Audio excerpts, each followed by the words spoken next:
Hey guys, today is a very, very special video. I've already recorded everything you're just about to see, so I'm filming this after, but I just wanted to say a couple things that I just want to make very brief. Number one is that I had to use a really, really cheap headset right here because my main microphone went down and this is all I had, so the audio quality of my voice isn't going to be very great, but that's okay. So yeah, that's basically about it. That's all I needed to say. Thank you so much to Ray for making this video with me. It was such a blast. He's such a nice dude. But anyways, without further ado, let's get into the video. Well, hey guys, welcome back to another video. Today I am with Stay Metal Ray. I've been a fan for his channel for a little bit now, and I'm super excited to do this little video together. So, let's get started, guys. Hey, thanks so much for having me, man. I really appreciate it. We were talking off camera, but I'll just say it, officially here. It really is an honor, and I'm really thankful that you want to talk to me and interview me. So I'm excited. I ran out of cool things to say. I just appreciate you having me here as a guest. So. Yeah, of course, man, and thank you so much for coming on. It's honestly been a blast. I didn't even expect you to respond, so I was like, oh, he responded to one of my YouTube comments. I might as well. Well, I'm glad I saw your comment, man. I'm glad I responded because anytime anybody wants to talk to me and learn about me, it's like I have zero ego or pretentious thoughts of oh, well, I can't be bothered. Like, no way, man. We're all in the same level playing field in terms of content creators, musicians, whatever you want to call us. So it's all good, man. I'm extremely thankful that you want to pick my brain, I guess. Yeah, and it's and I'm honestly super thankful as well because as you watch bigger YouTubers, especially you never really know how they're like. And to find someone that's actually a nice guy and responds to the comments and actually cares about his audience. Not that a lot of other ones don't. It's just there's always that risk because you don't actually know them. Yeah. Well, thank you. I think there's a compliment in this. I appreciate that, man. I try to be as level-headed and keep everybody in a level playing field because, God, man, I've been doing this for almost half a decade now, and I was, at square one, level zero, like everybody else starts out as. So I remember how it was, and it wasn't fun. And I was in that, even way smaller than you, and a lot of just really small, been 6 subscribers forever, really small. So I've been there, man. So it's like I said, I'll just say it again, it's all good, dude. I'm just excited to just get to talk and just hang out for a little. Yeah, absolutely. Cool. All right, well, let's just get started with the first question, and it's not really a question; it's more about just so you mentioned you're a one-man band. I was just watching your what you do for a living video. So you mentioned your one-man band. Just tell me about yourself, how you got started, and everything about that. Yeah. So it started out as a one-man band. It's now a 5-piece now. Mm-hmm. So how I got started, I guess just with this whole journey, man, was in 2017. Well. Back up. In 2016, I got hurt in the Army. Hurt my shoulder, hurt my neck, hurt my hip, hurt a whole bunch of stuff. And then in 2017, I had my first of I lost track, so maybe 8 or 9 surgeries since then. Just getting healed up, getting fixed, just whatever. I'm good now, fingers crossed, right? But anyway, that first initial, it was my right shoulder and bicep surgery. I knew my Army career was done. And I knew, called how it is, I knew I didn't want to do something I hated doing for a living, like a desk job, and with no disrespect or no shame in that. I mean, we all got to make a living. My parents did jobs similar to that, but at the time I was 25 and I just wasn't ready to do that yet. Mm-hmm. So in my head I was still young, and I'm 29 now, so I still think I'm young, but at the time I just wasn't ready. It's just dude, I want to do something fun.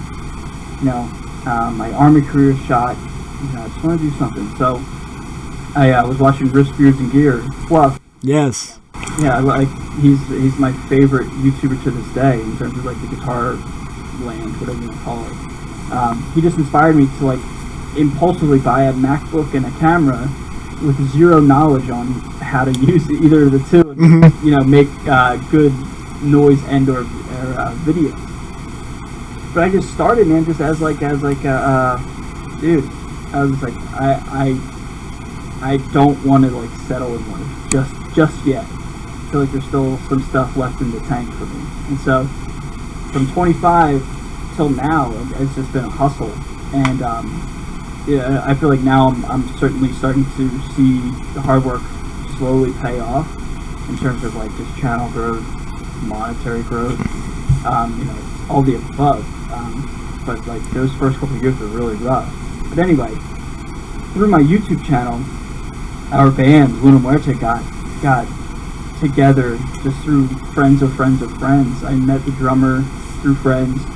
He was in a different band, and then he got the other 3 people that are in the band together because he knew all of them beforehand. I'm like the outsider. I'm like the outcast of the group.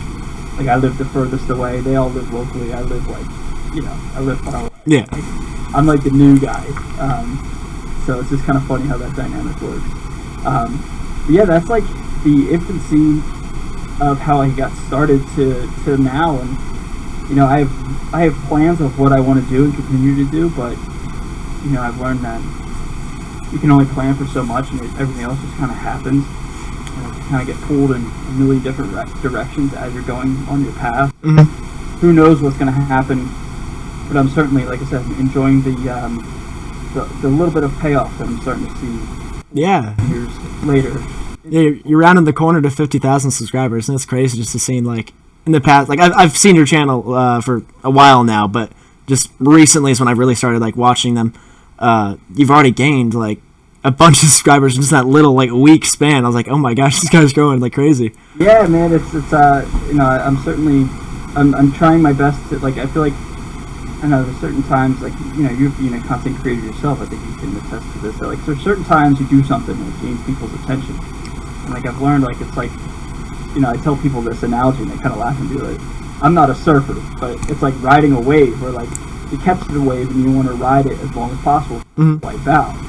Kind of like how this was, like, content creating. Like, you gain people's attention, then you just, like, milk that attention span, and milk that content creation thing, whatever it is, until it's no longer popular. Then you kind of, like, regroup and resettle. But it's like the cliche, strike while the iron's hot. Mm-hmm. When your iron's hot, you keep striking it, you keep trying to grow as fast as possible while you have people's attention.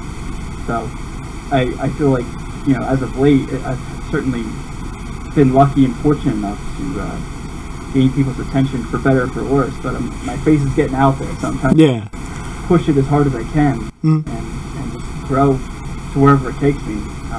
And regardless of how big or how small I ever end up being, I'm enjoying it regardless. So yeah, it's a lot of fun. Well, that's awesome. That's awesome to hear. So my first question is, like, again, you just mentioned you were in a band. How many shows have you done? Like, if you could just, how many have you done? Me? Yeah. 3. 3. 3 in my entire life. Really? So my first one was with my band. I'd never played a show in my life. Really? Yeah. Everybody's like, really? Yeah. Where I grew up in and around Philadelphia. But nobody, I didn't know a single musician my entire life that could play with me, or, I don't want to say for me, that sounds pretentious, but just, like, I couldn't find a musician that would play and want to, like, create something. It never happened. So, like, I was always just in my room playing my favorite band's songs for the longest time. So my first show ever was literally, like, 6 weeks ago. Really? Yeah. That's crazy. Yeah, like, it's on my channel, like, it's documented. Mm-hmm. It's, like, literally my first time ever doing it. And then we did another one in New York, and then we did another one in New Jersey, like, last week, a week and a half ago. Those were my three shows I've ever done so far. So, like, I've had years and years and years, decades of playing guitar, just only 3 times in front of people. Really? That's really interesting. Apart from, well, like, like, I did the jazz band for a little bit because I had to. Yeah. That doesn't count. That's for a grade, like, yeah. Yeah, like, that's like you have to do for school and stuff. Right, yeah. So that doesn't count. So you had all this years of guitar experience. What was it like playing that first show? Like, what was going through your mind? Oh, dude, it's funny. Like, I'm cracking myself up because I don't get nervous with very much of anything in life. I don't know. I've done certain things in my life that are way more nerve-wracking than getting in front of people with a guitar and playing music. Like doing certain army things were way more stressful and nerve-wracking. Playing sports, like I used to play baseball. Getting up to bat one-on-one with the pitcher, bottom of the ninth, bases loaded, 2 outs. That's stressful. Like that's hard, dude. Like you got this 13-year-old with a beard, throwing 90 at you, like trying to hit that. That's stressful. Oh, absolutely. Playing music, man, it's like, I don't get stressed at all. It's like, certain people say like, oh, you're gonna be so nervous, or I'm so nervous. Man, I was just like chilling. Yeah. I was having a blast. And I think too, like, I don't know. I think putting yourself out on the internet is way more nerve-wracking because, a lot of people have the ability to say whatever they want to you in the comments with zero repercussions. Like haters. Yeah, of course. Like, that never happens in public. You'll never get that. No. Like nobody will ever say anything negative to you in public because they're not hiding behind a screen. Yeah, exactly. So getting in front of people for the first time as the real deal, that's a cakewalk, man. Like, yeah. I've been in front of people in many different instances. Like I was a platoon leader. I was a squad leader in different military, occupations, like being in charge of individuals, like a certain group, anywhere from like 7 to 30. That's nerve-wracking. So playing a show, man, that was a piece of cake. Yeah, you're used to that stuff. Yeah, plus I have a guitar in front of me. It's like my shield. You know what I mean? Like, if you mess up, you just play the guitar. Yeah. I have the guitar to hide behind. There's 4 other people there with me, so like. Then you just blame the bass player. There you go. Yeah. I like where your head's at. your words, not mine. Nah, I'm just with it. But yeah, dude, it's pretty. It was a lot of fun, but I've come to find out that playing in front of people is, it's kind of easy. Just go for it. Just have a blast and just go for it. And I kind of do the same thing when I'm filming myself with a camera. Yeah. Just go for it. Have fun. Yeah, exactly. That's kind of become like my MO. I'm kind of known, I guess, for looking like I'm enjoying myself. I kind of am, Well, that's good to hear. Yeah, thanks, man. So you mentioned, again, that you were just, relaxed on the stage. It wasn't too bad. So I bet you have a lot of fun on stage. What would you say is, like, the funniest moment you've had, on or off the stage that has to do with, playing live? Yeah. Put me on the spot. I don't know. So, like, there's, like, I think what's the funniest and, like, I certainly don't have any, like, wild tour stories or anything yet. So, I'm not going to say, like, I have anything crazy. But I think what I love about playing live, there's, like, I always view it as, like, this, even, like, in school, like, the school band. Like, the teacher would describe the band as, like, kind of being, like, this living thing. Like, almost like an accordion effect, where, like, it's, like, breathing. Like, the pocket, like, being in time, staying in rhythm. You fall in and out of the pocket, and, like, the band is, like, the song's going along, but, like, sometimes the tempo will speed up real quick. And it'll slow down. And somebody messes up, and, like, you know it because you know how the song goes. But no, the audience, unless they really are paying attention, they don't hear it. No, yeah. Like, you hear it. So, like, I wouldn't say it's funny, but, like, the most enjoyment I get out of playing just music in general with other people is, like, every time you play a song or whatever, the little nuances of the live show are different every time. And, like, you never know what's going to happen. Like, one time, past show, like, there's a pedal I have called the mainframe. It's a bit crusher. I had it on by mistake for like 35 seconds. I couldn't figure out, like, I was playing, and, like, one, my eyes are like this. One eye's on the fretboard trying to concentrate. The other one's, like, on my pedal board. Like, why doesn't it sound good?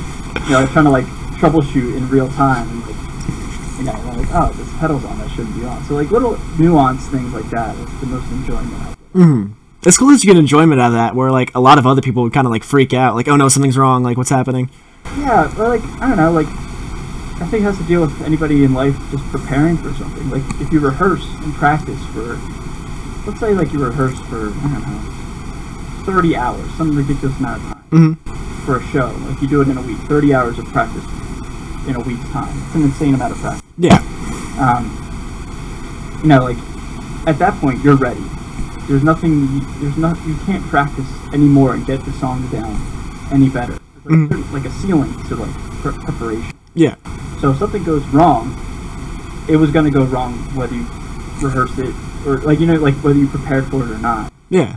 Like, so to me it's like, wow, well, if it goes wrong, it goes wrong. Like, shit, like that sucks. Yeah, like, but like if like your guitar shorts out or something and you have a backup. Yeah. Right, you grab your backup. Yeah, it's going to be awkward, like dropping out for 20 seconds. But you had to do what you had to do.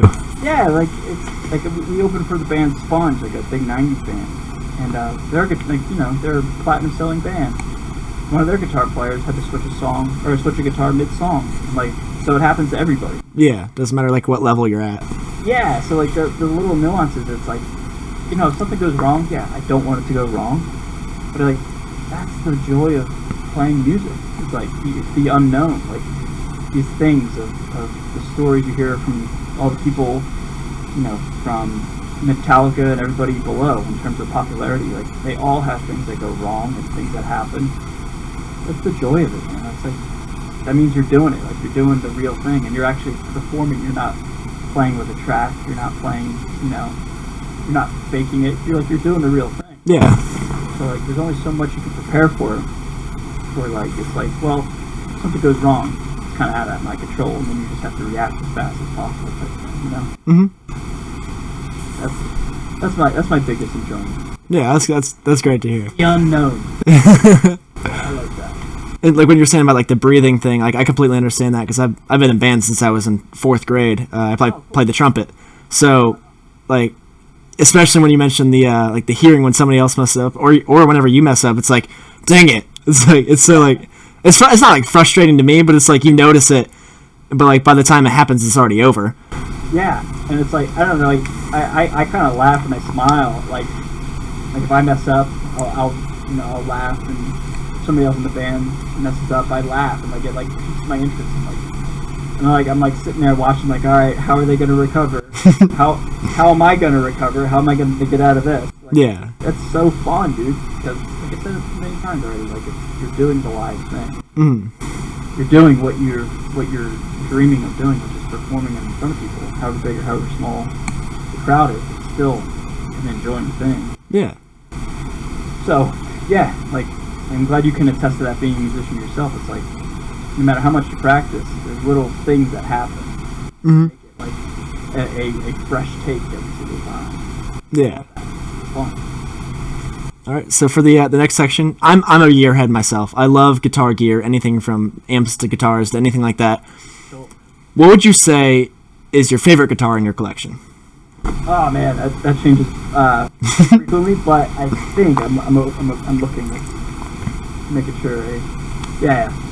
I want to make sure I got my answer right. It's probably my 1978 Gibson Les Paul Custom. It's natural finish, has like a maple top. Hardware. I play it a lot. Yeah, you just did the shorts with it, right? Yep. That's my dream guitar, which I'm actually saving up for right now, is a 1979 Les Paul Custom and Tobacco Burst. Oh. And I'm so close to being able to afford it. Just a couple more weeks of work, and I'm right there. Awesome, dude. I'm so happy for you. That's exciting. Thank you. Yeah. My dream is like a 79 to 81 Silver Burst. Oh, it's so nice. Like an Adam Jones kind of style?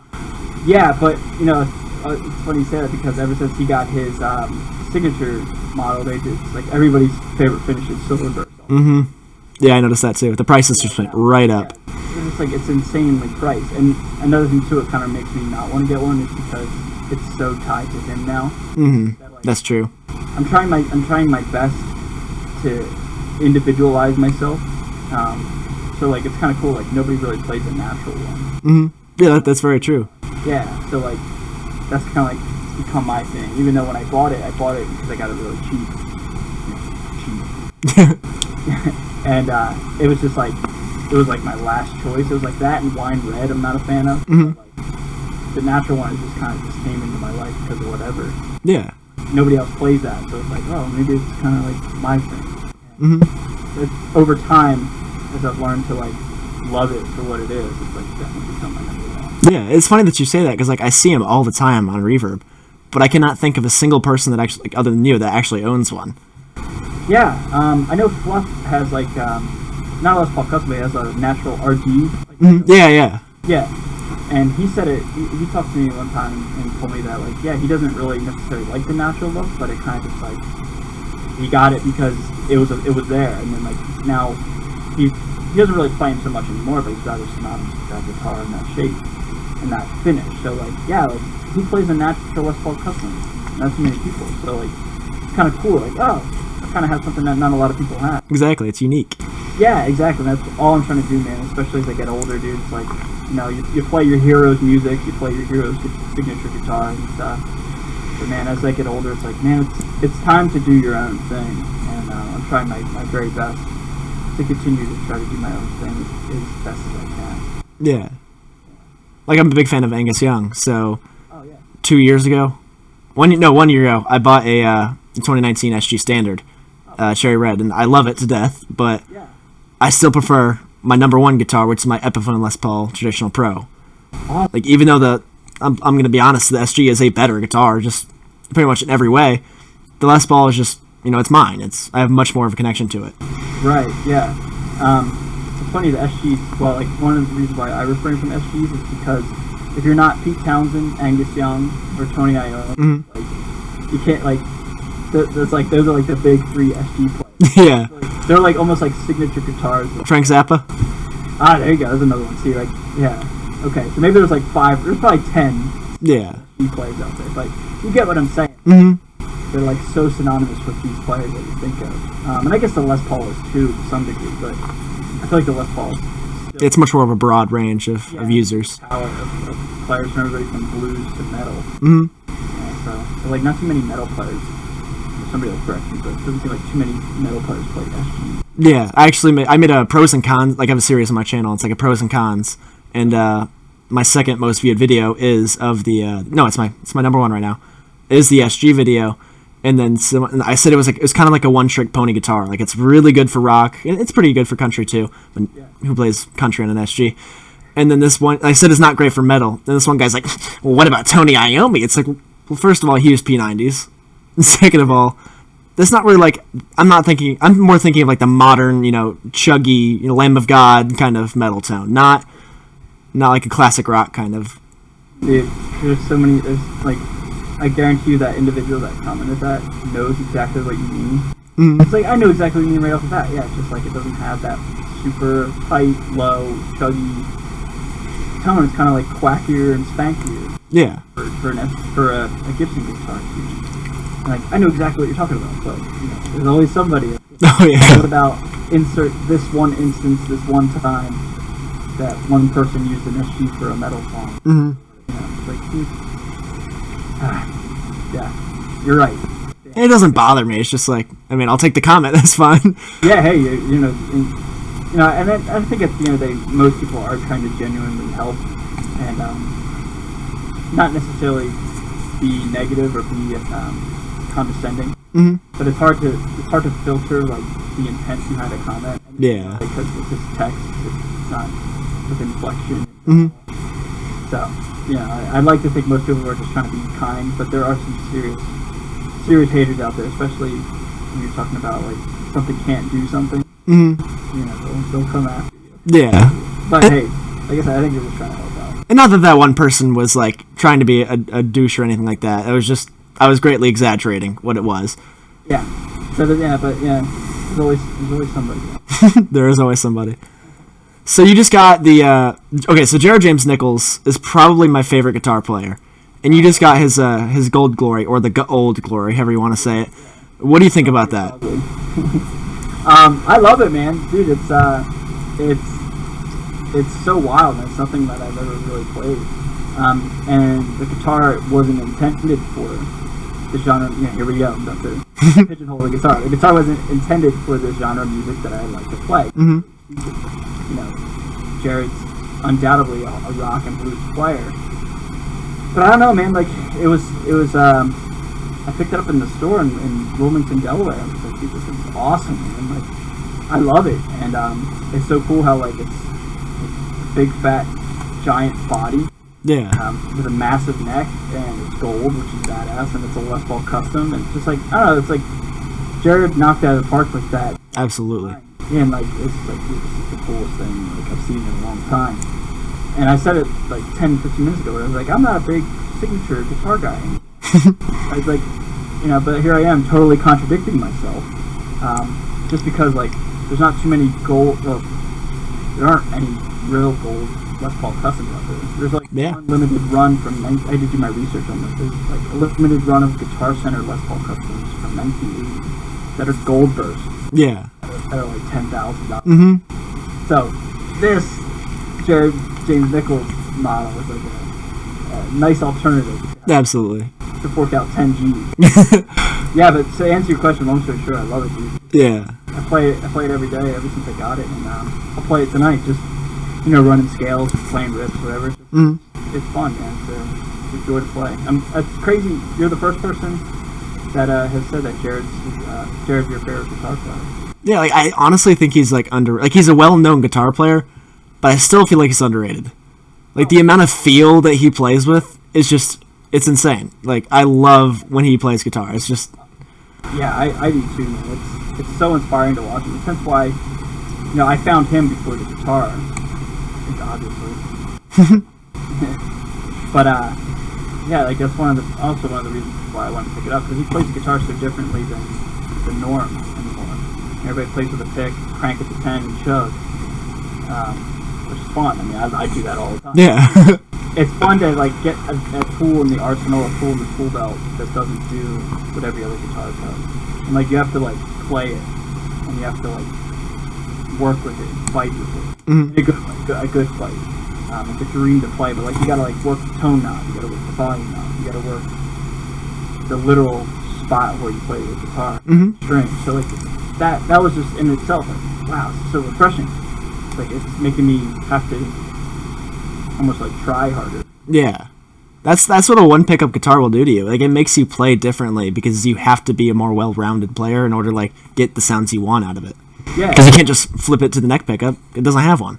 Yeah, and dude, like there's so many times I'm like playing and then I go for the flip up here. You're like, oh, let me just grab the tone knob real quick. Like, oh, there we go. So yeah, but it makes you play differently in a good way.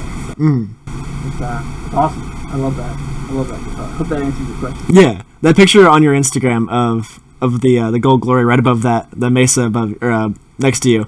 That picture is so cool. It's so like gaudy. I know, right?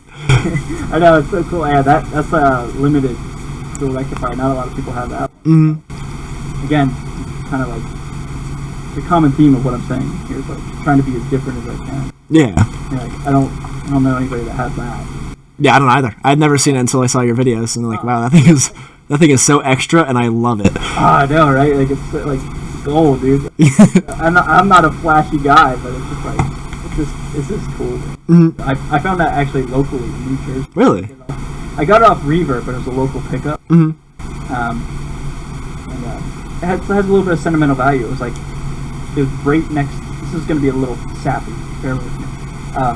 It was in the same town where my dad's buried, and I hadn't visited his grave since I put him in it in 2016.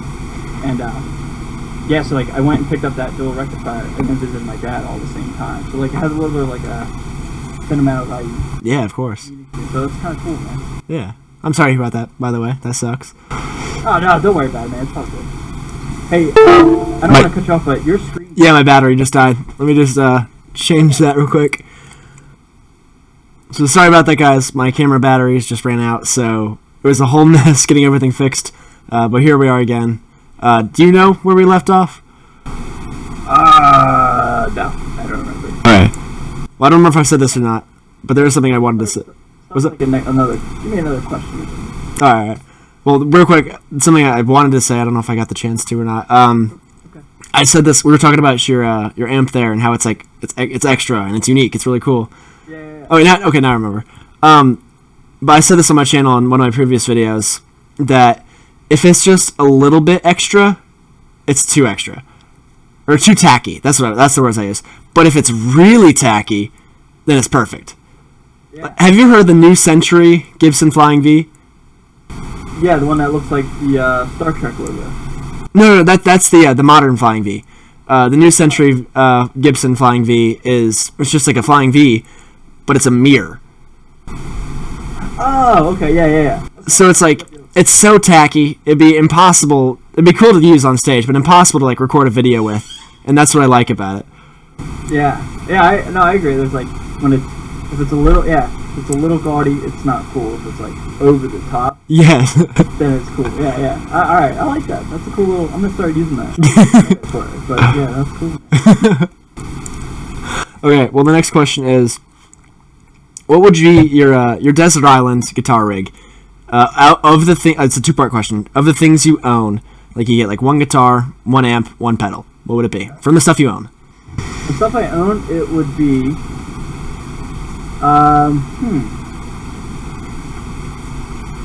probably my 78 Les Paul Custom. Okay. With my Squier Baritone as a close second. Mm-hmm. Because I only have one. Les Paul Custom. Pedal would probably be my Fortin 33. Because I've used that the longest, and it sounds absolutely disgusting in the best way possible. And then definitely this gold-plated Dual Rectifier. All right. That would be the rig. Pretty simple, but Yeah, that's what gets the job done. what's yours? I'm curious. I would have to go with other stuff I own, my Epiphone Les Paul, the PositiveGrid Spark, just because it's super, it's super versatile. That's such a cheat. Alright, okay, fine. Then, I mean, the only other amp I own is my JCM 900, so I guess I can go with that. I'm just kidding. I didn't even think of that. I'd be like, like an access or like a plug-in. Yeah. You get your whole computer set up with you. You thought of this. Yeah. I definitely did. I've asked like all my friends this. And I don't really use pedals. Okay. But A tuner. yeah, either a tuner pedal or just like a Behringer wah. There you go. Yeah, So, yeah. But the second part of the question is, what's up? Nah, dude. That Mesa thing, that Mesa is awesome. The second part of the question is, what about things you don't own, or like a can't own kind of thing? Yeah, like if I could unlimited budget. Yeah.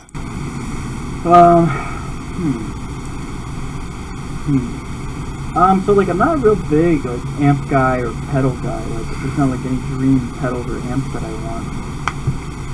Dude, honestly, it might just be the boring same. It would probably just be this amp with the same pedal. The only guitar would be different would just be a Silverburst, like 81 custom.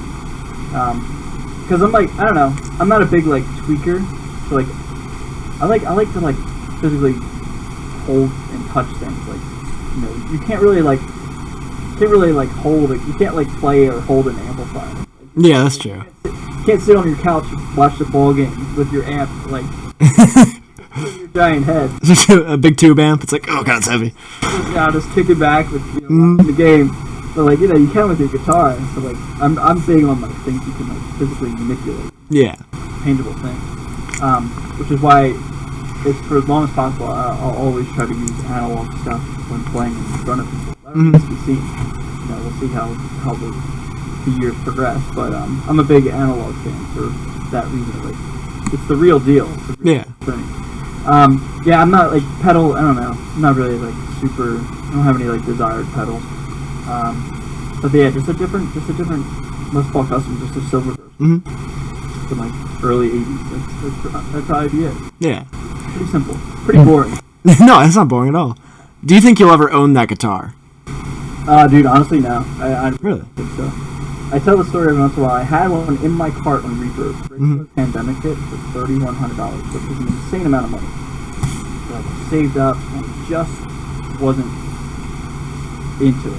I backed out. Like something felt wrong?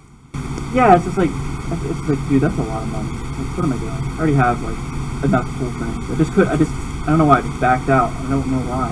Well, I know why. It was an insanely expensive thing. And like now, those same ones, like a year and a half later, are like $10,000. Yeah. I'll never afford a $10,000 guitar.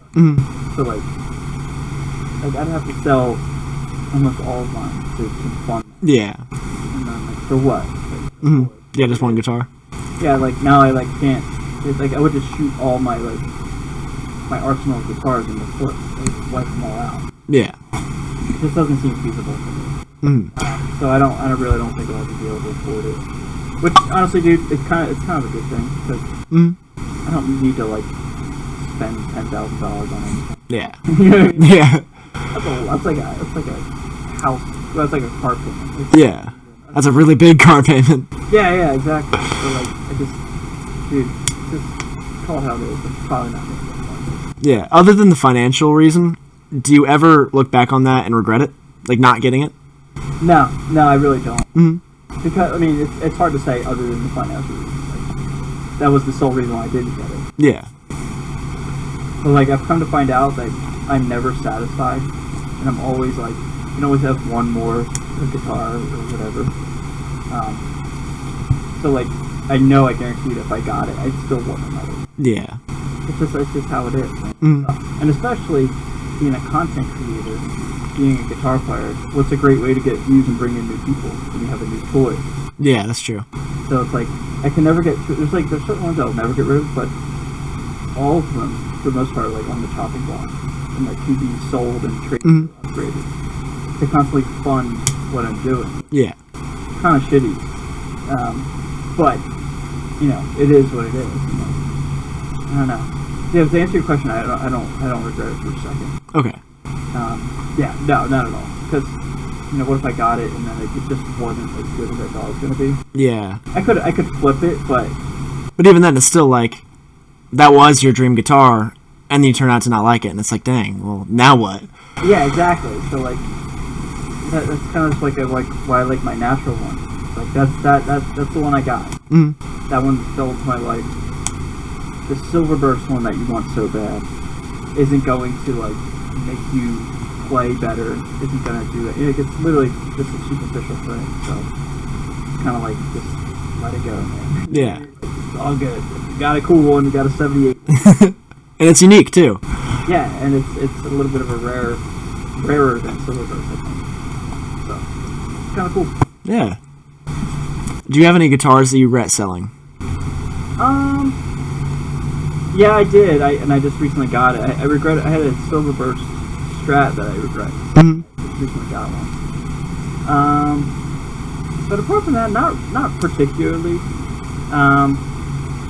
Nah, I don't know. Like, I'm always like I said, I don't really get too attached to the ones I get rid of. There's just like 2 or 3 that'll just always stay here, and they're all Les Pauls. They just have more sentimental value, meaning to me. But no, I really don't regret getting rid of anything, because at the end of the day, they're just things. Yeah, that's true. Things can be replaced, people can't be replaced. Yeah. Animals can't be replaced. Pets. So like those, like, yeah, they're cool and like they're nice, but it's just a piece of wood.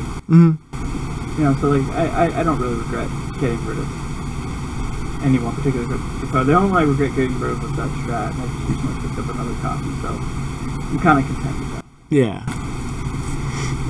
There's only one guitar I regret selling, and it was and it's funny because like I like traditional, you know, Gibson guitars, like Strats, Tele, like all those kind of guitars. Me too. And it was the Dean Dimebag DOF, and like the what's it called, the Dimoflage finish, and it was such like a stupid guitar, and I loved it so much, and I loved it a lot more than I thought I did, until I got rid of it, and I was doing like the Chocolate Trade Tuesdays thing where you're kind of like working your way up, and I traded it for a Kara King V, and definitely not my style at all, and it was the guy. He kind of screwed me over a little bit. He like didn't tell me that like the tone pot didn't work, and there's a bunch of scratches, dings, and stuff like that, and there was a small ding in the dime bag that I fully disclosed, and then I see him repost the dime bag guitar on his Facebook Marketplace, and he completely ignored it, like didn't take a close picture and showing you, and like I called him, like I didn't really call him out for it, but like, I messaged him like, hey man, like, you know, there's a ding in this thing, like please disclose stuff. Yeah, it's a shame. Unfortunately, it just seems like I don't know, unless he honestly forgot. Maybe he forgot, but I know what you're saying. It's like, so you can certainly, when you get a vibe of like somebody's trying to be cute or something, it's like it's kind of I said it in one of my videos recently, like reverb and like just the online hunting game is really starting to like not be fun anymore. Mm-hmm. Everybody's selling used gear at new prices. Yeah. And like, apparently people are buying this stuff. Yeah. They wouldn't be doing it if they weren't selling it. So it's a bummer. Like a couple years ago, man, like 3-4 years ago, Reverb was the shit. Mm-hmm. Really cool stuff, but really cheap and affordable and reasonable. Now it's just like everything's through the roof. Yeah. So yeah, I've experienced similar stories like that. It's a bummer. Mm-hmm. I mean, it's not the end of the world. It wasn't like a crazy expensive guitar either. It was just like that was like my Motley Crue guitar. Like when I had that guitar, I was super into Motley Crue. So every time I want to play something like that, I would play it on that guitar. And then now it's like, dang, now I don't have one. Like, what am I going to play Crue on? Yeah. You'll find something. Yeah, I'll find something. Well, I think that's all the questions I have. Do you have any questions for me? How long have you been doing this, man? I want to know about you. So, guitar itself, I've been playing for, this is about my 4th year, so not a super long time. But I grew up in upstate New York, Southern Tier, right near the Pennsylvania border. And we moved to Virginia, like Central Virginia, Richmond area, for my dad's job. And we moved into like a super tiny 2-bedroom apartment, very temporary housing. We moved since then. And my dad had this really cheap Strat copy, the one right over there. Yeah, and when we were unpacking everything, like he bought that back in like 2009. Okay. So we've had it for forever. Yeah. And I guess it's not that long, but you know what I mean. Whenever you're 18 years old, that's a long time. So whenever we unpacked everything into that tiny little apartment, you know, the room I had, it was just my dad and I. My sisters and mother stayed up in New York, and they finished up their high school year because my oldest, the middle sister she's her senior year in high school, so she's not going to move. Like, she was like, no, I'm not moving. So my mom stayed up there with them, so it was just my dad and I. And we had so much stuff packed in that tiny, tiny little apartment. Like, in my room, I had to, like, walk sideways to get the mattress that was on the floor in that time. But, like, one of the last things to be brought into the apartment was that cheap Strat copy. So it was just sitting there, like, right by my door. And, like, I'm bored. I have no friends. Like, it was before school, so I didn't know anybody, didn't do any sports or anything like that. So I was like, I mean, I might as well. I've always wanted to learn how to play guitar. Like, I tried previously, like, a couple years before. Like, I love Bon Jovi. So, like, I try and learn these songs. But I had no idea how to play guitar. I was like, all right, well, this time it's serious. I'm going to learn guitar.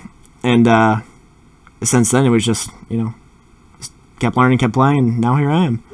So, how long have you been doing your YouTube channel? Only about 3 months. Like, YouTube itself, I've been doing very inconsistently since, like, 2013. Okay. But, like, I did, like, they weren't, like, it didn't really take it seriously. It was just like, oh, I like reptiles, so I made a bunch of, like, reptile videos, and I make a Nerf gun video, and then I'll make, just completely random stuff. But the last 3-4 months, I've been taking it really seriously with guitar stuff. I love guitar. I'm very passionate about it. So I feel like I have a lot of stuff to say. So yeah, dude. If I could give you any sort of motivation, not that you need motivation. I can certainly see the drive and the passion in the way you talk and present yourself. Thank you. But like, I think a lot of people get hemmed up on I'm not good. Like, I hear a lot of people say like, oh, I'm not good enough, or I'm not ready to put myself out there. Like, there's always an excuse of like why they're not doing like YouTube or whatever, and it's always because they don't think they're up to par with something, video editing, playing, whatever. But like, I don't know, man. If you just go for it, you just be yourself, just like do it. It kind of just like works itself out, man. Like, I think I'm a very like niche player. Like, I'm not like an amazing player, but like I'm really good at what I'm really good at. Yeah. Like, I have my own little style that like I'm really good at, but like I can't do other people's styles and other people's playing, and I don't want to. But like, one thing that I've learned and what I try to tell people is like, dude, just be really good at what you're really good at, and like it'll just manifest into something awesome. So like, whatever that is for you, that's up to you to decide. But like, just keep going, man. Like, you're already doing it, but like you're on your way. Thank you so much. Yeah, no worries, man. Like, you don't necessarily, like I said, this isn't a pep talk. This isn't the halftime, speech. Yeah.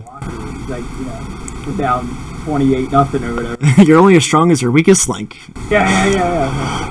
Inch by inch. One play at a time. Yeah, exactly. No, it's just like, if you just go for it, man, because everybody welcomes a new face. We don't need another guitar player, like a faceless set of hands. Like, nobody cares.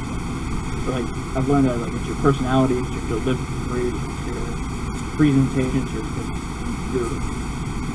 you yourself are a whole package to the audience. So, like, just embrace that and, like, make that the content, make that the focus point. Make that the focus point. And, like, it'll just blossom into something. Yeah. And then at the end of the day, you'll look back and be like, oh, like, I'm unique because I'm just being myself. There's only one of you out there, so you're already kind of unique to everybody else. So you ain't got to do much else. Just got to just, like, show up. That's all. Like, playing on my channel, I don't really do too much. Like, over the past couple of videos, past couple of months of doing this, I haven't really played much on my channel. I've mostly just talked to the camera about playing. And that's mostly just because I've been kind of nervous to play in front of the camera. And I just have to do it. Yeah, like, I knew that without even knowing. And just, yeah, like, you know, there's all tiers of, like, physical performance on the internet in terms of guitar skills, from beginner to, like, virtuoso and everywhere in between. And you can make it at whatever level you're at. You just have to, like, milk and, like, push your niche as hard as you can. Like, for example, my niche is, like, cool riffs with a ton of pinch harmonics. weird, like, string rakes and, like, behind the nut rakes, behind the bridge rakes. Yeah. Weird harmonic sound. That's, like, my thing. Like, that's all I do. Yeah. You know, like, I don't do much else. I just do that over and over and over again. And, like, it just kind of just resonates with people, however big, however small that audience is. You know, but at least it's me. And at least it's what I'm doing. So, you know, if you're nervous about playing in front of people, just go for it, man. Yeah, you just gotta do it. Worst thing that happens is say, you suck. And it's like, oh, well, fuck you, man. Like, yeah, you don't have to say anything. Like, I get hate on an hourly basis. Really? Every 30 minutes. Yeah, oh my god, all the time. About anything and everything, people hate on me. So I can only imagine when somebody is like, I'm like a pretty small channel myself. So anybody bigger than me probably gets it all the time. They're still doing it. You know, just go for it, man. But, yeah. You have literally nothing to lose. You're already on your way, so you're gonna do it. It's just, you just gotta keep showing up. Yeah. Cool. Right on, dude. Well, anyways, I don't have any more questions. If you don't, I mean, if you do, just go ahead and say it right now. But I don't. Well, thank you guys for showing up. Thank you so much, Ray, for this video. It's been an absolute blast. Thank you so much for the advice, the conversations, sticking with me while the camera battery was messing up. Hey, man, no worries, dude. I've been there. It's nerve-wracking, and it's like, fix. Yeah, dude. No worries, man. It's all good. I had a blast. It's great to virtually meet you finally. Yeah. And hopefully we can do it again soon. Okay. Yeah, absolutely. Well, again, thank you so much. It's been an absolute pleasure, and I'll see you again sometime soon. All right, buddy. Later. Thank See you ya. for having me. Yep. Oh god, focus please. Hey guys, I just wanted to say thank you guys so much for watching to the end of this video. I know it was a long one, but in all honesty, it was such a fun video to make. By far, this is the most fun I've had making any video I've ever made ever, over the course of all the videos I've made in the past, 8 to 10 years of making videos. So honestly, I just want to thank you guys so much for watching this really long video.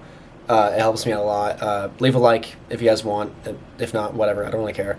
But watching this video to the end it's a huge favor, and thank you guys so much. I also just wanted to say thank you so much to Ray for making this video with me.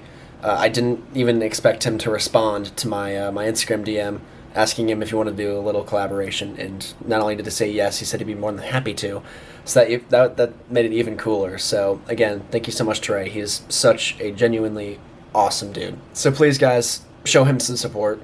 If you guys don't know who he is, I know this is probably a very small fraction of you guys watching. If you don't know who he is, go to his channel and say I sent you. do something like that, subscribe to him. He's a great guy. But anyways, thank you guys so much for watching this video, and I'll see you in the next one.